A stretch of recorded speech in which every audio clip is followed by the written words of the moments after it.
And I dropped him for my fantasy team. I'm like, oh, don't need him anymore.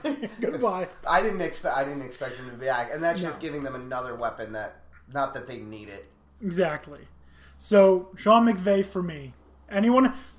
Does anyone have anything different than Sean McVay? I do. Okay. I had McVay and Nagy. Okay. Nagy's a good choice. I didn't think of Natty, but Who do you have? I had Jay Gruden. We all have different ones then. Huh. I didn't even think of Jay Gruden. Yeah, he's got the Redskins. Are you a Redskins fan now? AP, Jay Gruden? You never know. What's going on? Yeah, he's just giving them awards. Is your MVP going to be Ryan Kerrigan? It's going to be Clinton Dix now that he's on the team. Yeah. Haha, Clint Dix. Maybe Crowder. Dotson. Mine's actually Anthony Lynn. Anthony Lynn. Yes, because of what he's doing with the Chargers this year. The Chargers went from a team that couldn't close games out to a team that is closing close games out and beating the crap out of teams that don't deserve to be playing there. He's using Melvin Gordon in a way that Melvin Gordon wasn't used before, to the point that he's not just running him at you, he's using him in the flat. And Melvin Gordon is quietly having one of the best running back seasons. And they're doing this in a division where everyone, obviously, understandably so, is talking about the Chiefs. But that's a really good team they have with only one loss in San Diego. Los Angeles, that no one's paying attention to. And for a coach who was hired, last year? Last year was his first year, yeah. He really get this bitch off my TV. Yeah, he sucks. Sorry, I didn't mean to call him a bitch. I'm sorry if I offended any bitches. No. It's Paul Feinbitch. Yeah. He sucks. Sorry if I offended any bitches. Well, Side note. if you ask me, number 1 should be Alabama, 2 should be LSU, 3 should be Florida, 4 should be Mississippi State, 5 should be Auburn, 6 should be Kentucky, 7 should be anyone else that belongs in the top 5 because they're from the Pac or the SEC. Fuck off. Sorry. Anyways, sorry. I didn't mean to cut you off. No, I just think that he's been, from 1 year from that point, he's really turned them into a threat and a contender that nobody's really paying attention to right now. So let me ask you this: is he comeback coach of the year? I mean, I guess you could say that, but I think he deserves a little bit more credit because McVay got it last year, and McVay is playing with an already stacked roster. Like, we're not giving Steve Kerr the coach of the year because he's on Golden State when he's got an all-star lineup. Yeah, but remember though, the difference between what's going on there and what's going on with the Warriors, using your analogy, is everyone thought Jared Goff sucked. Yeah, but he already won Coach of the Year last year when you built this team. All you did was got better pieces, and you want the award again? That should be GM of the Year for making this crap happen. I mean, that's a good point. So General Manager of the Year goes to Jerry Jones. Obviously not. So honorable mention, though, for Head Coach of the Year, Hugh Jackson. Oh. So really quickly, the Browns fired both Hugh Jackson and Todd Haley. Do you know what that means? Greg Williams, the Bounty Gate defensive coordinator, is now the head coach of the fucking Browns. Jesus Christ. Well, that's what you get, Cleveland. Anyways, so... it was beyond time for Hugh to be fired, though. I mean, really? He should have been fired, I don't know, a season or two ago. Yeah. It's well beyond his time. There are quite a few coaches that should have been fired a while ago. You have one. I have one. Broncos fans have one. I mean... Yeah, there's a lot of teams that hold on to their coaches for one reason or another, but eventually it will be a death sentence to them. Yeah. The fan base eventually will lose their mind, as you're already doing that. Seriously, what the fuck is he doing? I mean, yeah, it is what it is. God. Whoa! Did you guys have special guest Jason Garrett there? Yeah, he's actually just heard some clapping. Yeah, well, I mean, he was in LA watching a baseball game on the bye week. I don't want to say too many things bad about Jason Garrett because I'm worried about the clapback I'll get from him. I wouldn't worry about that. Anyways, so just to reiterate, Sean McVay, Jay Gruden, Matt Nagy, and Anthony Lynn. Okay. Defensive Rookie of the Year. This one was probably the most difficult for me.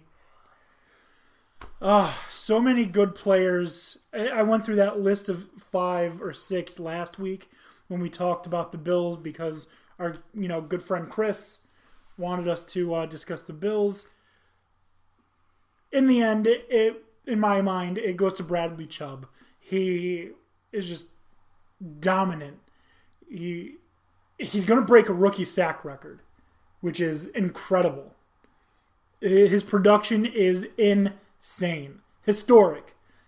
So, for me, I had to, narrow down, eliminate one player at a time. Of these 5, who's the worst? Get rid of them. Of these 4, who's the worst? Get rid of them. And it came down between him, Bradley Chubb, and Roquan Smith, based solely on the potential of what Roquan Smith will do in the second half of the year. But I ended up going with Bradley Chubb. Yeah, I mean, it makes sense. I went a different route just because Chubb, what he's doing impressive, and the same thing can be said for Roquan Smith. They also have advantages of having arguably 2 of the top 3 most dominant defensive players in the game on their team. Well, yeah, Von Miller and Khalil Mack. The third one being Aaron Donald. Right. Yeah. So I went a different direction, and I also went with a Charger list, actually, and Derwin James. He is having a very solid year for a rookie at this point. You're talking about 44 tackles, 11 assists, 3.5 sacks, and an interception. He was my number 3. I mean, and 3.5 sacks is overlooked because dude's a safety. He's a safety. He shouldn't be making sacks, but he's supposed to cover over the top. Yeah, and he has the interception for it, but he's got 3.5 sacks, and that's not something safeties typically do. No. So, unless they're Ed Reed, who's he's either going to get an interception or he's blitzing. Yeah. Yeah, no, he was my third, because the 5 that I had were Chubb, Roquan Smith, Derwin James. Then my number 4 was Edmonds from the Bills, and the first one I eliminated was Leighton Vander Esch, but he could have been ahead of Roquan Smith. I just had Roquan ahead of him a little bit, but for me, it has to be Chubb. So we got Chubb, Derwin James, and Chubb too. Bradley Chubb. Yeah, it's hard to argue. I mean, the dude has 8 sacks already. Seriously. I mean, he's near the sack leader list if on it wasn't for his own team. On a very good defense. Yeah. All right, Dan O'Shea, who do you have for Defensive Rookie of the Year? I had James. Oh, look at that! Nice little split. Yeah. All right. Well, we'll see. I mean, again, this can change. It is halfway through the year. Who knows? We could see Ward grab 8 interceptions in the second part of the season. Exactly. So, I mean, we were actually over. I mean, with all the big names and rookies this year, there's a lot of talent that came out defensively. That I think this is going to be a draft as far as impact players on both sides of the ball to talk about for years. It's going to be even crazier next year. I don't think there's a lot of offensive talent next year. No, defensive though. Oh yeah, you got I agree all with that. 4 But I'm Clemson just D talking linemen. about with all of the talent that came out in the first 2 rounds. When we look back at this draft later, it's going to be hard to find a bad pick. Yeah. It's really looking like that at this point. Yeah. Just from an outside perspective. Although this year, yes, you're going to see a lot of defensive players this year that are going to be really good.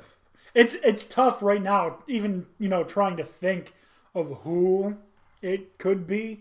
Odds-on favorite right now has got to be Ed Oliver. Yeah, I mean, you've got Ed Oliver, you've got Baby Bosa. You've got Wilkins, Lawrence. Yeah, you got all so 4 Clemson D linemen. Yeah, you've got so many people that are coming out. Michigan is probably going to have Rashawn Gary come out. Mm-hmm. You're going to have all 3 of their starting linebackers. They're going to lose, they're losing a lot on defense as well. Yeah, but there's a lot of defensive talent in this one. Anyways, the next award is, in my opinion, the easiest one to make. Offensive Rookie of the Year, Saquon Barkley. It's my argument. I mean, he has been the only good thing about the Giants all year, and he is doing these statistics, which are really good, with a team that is not playing really good. Like, he's getting statistics that you shouldn't be on a team that's 1-7. Without Saquon Barkley, I think they're 0-8. Probably.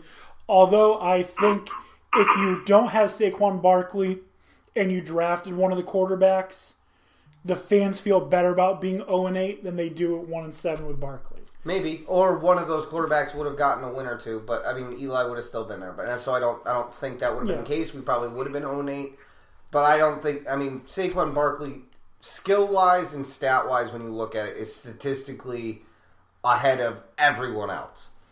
There's no one that I could even.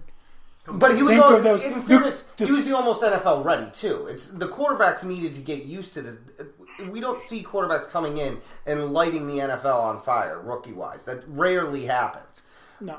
Yeah. Saquon was ready to go. Running back doesn't change that much from pros to college. The only thing that changes is in the speed, and he was already making it look like he was playing with Pop Warner kids in college.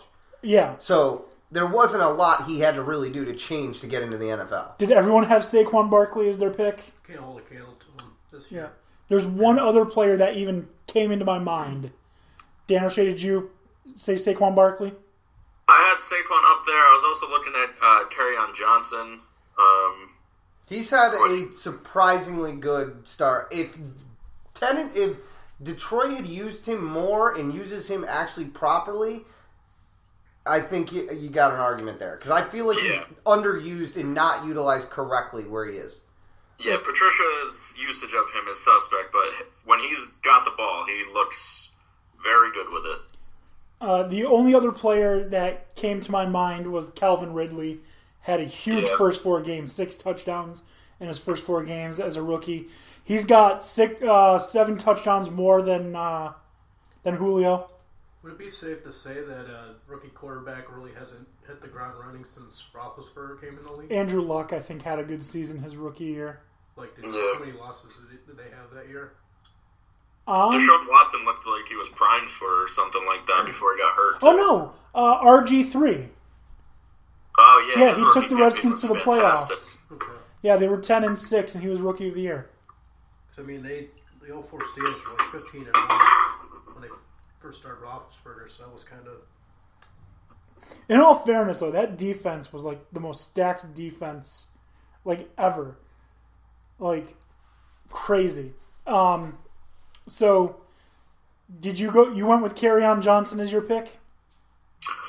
Yeah, just because I think he's going to have a better second half of the season than Barkley might.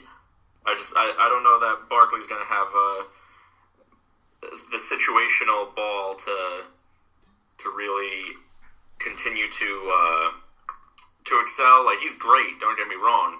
I just don't think they're going to maybe give him the ball as much if they decide to, bench Eli and put in Kyle Lauletta or something. Unless he's arrested, but whatever. Yeah, again. But, So yeah, I think Kerryon might be in a better position to take over the rest of the season, but we'll see, because I think Saquon is more talented. I mean, how funny would it be if the Browns, after firing Hugh Jackson, their running backs just hit the ground running, and then Nick and Bradley Chubb both win Rookie of the Year? It would be the years of Chubbs. Yeah. That would be funny. That would be funny. All right, so now we're going to move on from Rookie of the Year, Defensive Player of the Year. Strictly because of consistency, I have to go with Khalil Mack, even though he's injured. Aaron Donald had a 4-sack game, which was friggin' awesome. Yeah, but Aaron Donald's also gone missing. Yeah, he hasn't been consistent. Khalil Mack has been consistent. So my